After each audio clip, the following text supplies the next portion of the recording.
They say children have an innocence that protects them from seeing the world as it truly is. But what happens when that innocence creates something that should never have been given form?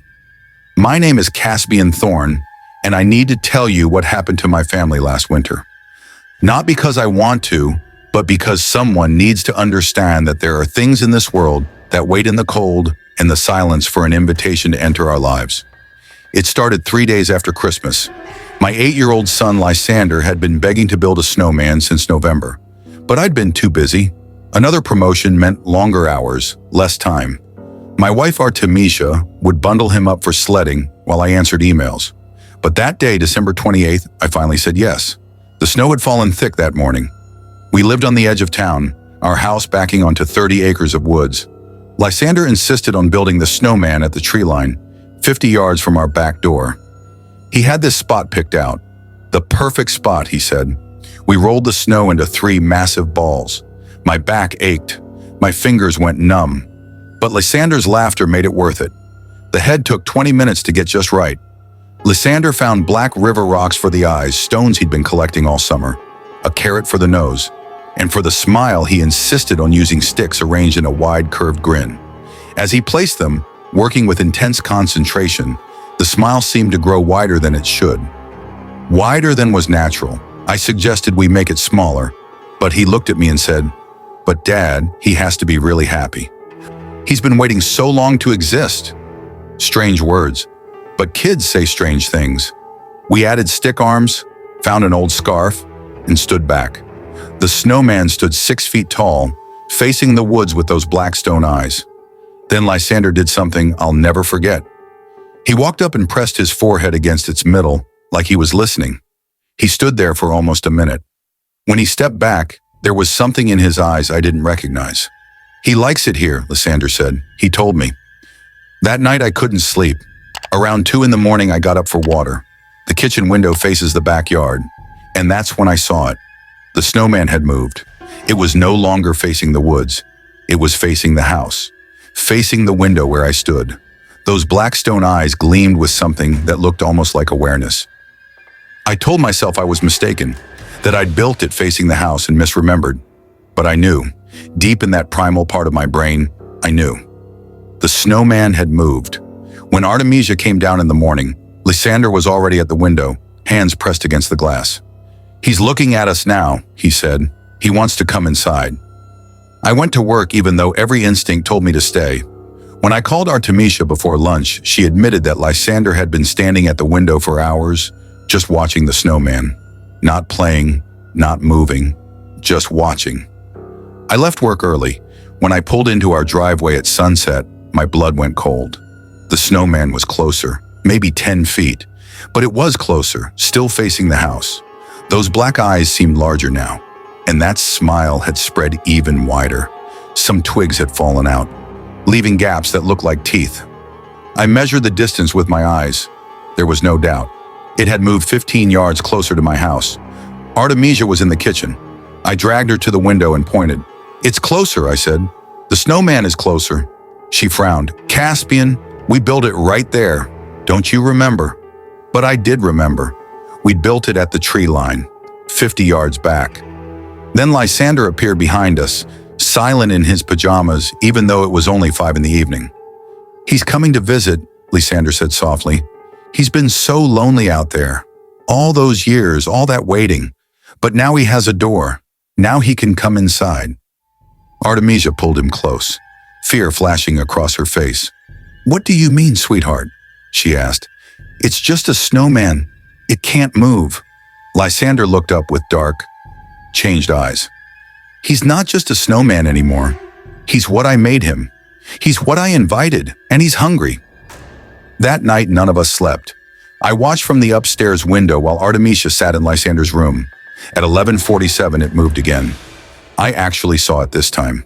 The snowman didn't walk. It simply was in one place, and then it was in another. One moment, 25 yards from the house. The next moment, 15 yards. And it had changed. The snow had darkened, absorbing shadows. The stick arms had lengthened into claws. Those black stone eyes had sunk deeper, creating hollow sockets filled with endless darkness. And the smile had spread wider, revealing dark holes that seemed to breathe. I ran to Lysander's room. Artemisia was asleep in the chair. Lysander's eyes were open, staring at the ceiling, his lips moving silently. I shook Artemisia awake and told her we had to leave. Now. We bundled Lysander up and ran for the front door. That's when we heard it, a scraping sound from the back of the house, like something testing the door. The scraping stopped. Silence filled the house, and then came the knocking. 3 slow, deliberate knocks on the back door. Lysander smiled. "He's here. He wants to come in. We have to invite him." I grabbed my son and pulled him toward the front door, but Lysander fought me with impossible strength for an 8-year-old. "You have to let him in," he shrieked. "I promised him. He's been waiting so long. He's so hungry." The knocking came again, louder, and with it, a voice, low and rasping, like wind through dead branches. "Lysander," it whispered, "you promised. You gave me form. You gave me purpose. Now open the door. Let me in." I threw Lysander over my shoulder and ran for the front door. Artemisia yanked it open, and we burst into the freezing night. We ran through snow that suddenly seemed impossibly deep. Lysander screamed words in a language I didn't recognize. And behind us, we heard the sound of wood splintering, of a door breaking, of something entering. We reached the car. I threw Lysander in the back. Artemisia jumped in after him, and I started the engine. Thank God it started. In the rearview mirror, I could see our house. The back door hung open, darkness spilling out, and standing in the doorway was the snowman. But it wasn't a snowman anymore. It was something ancient and wrong, something made of shadow and ice and hunger. Its arms were too long, its body too thin. And where the stones had been, 2 burning points of light tracked our movement with terrible intelligence. Lysander stopped screaming.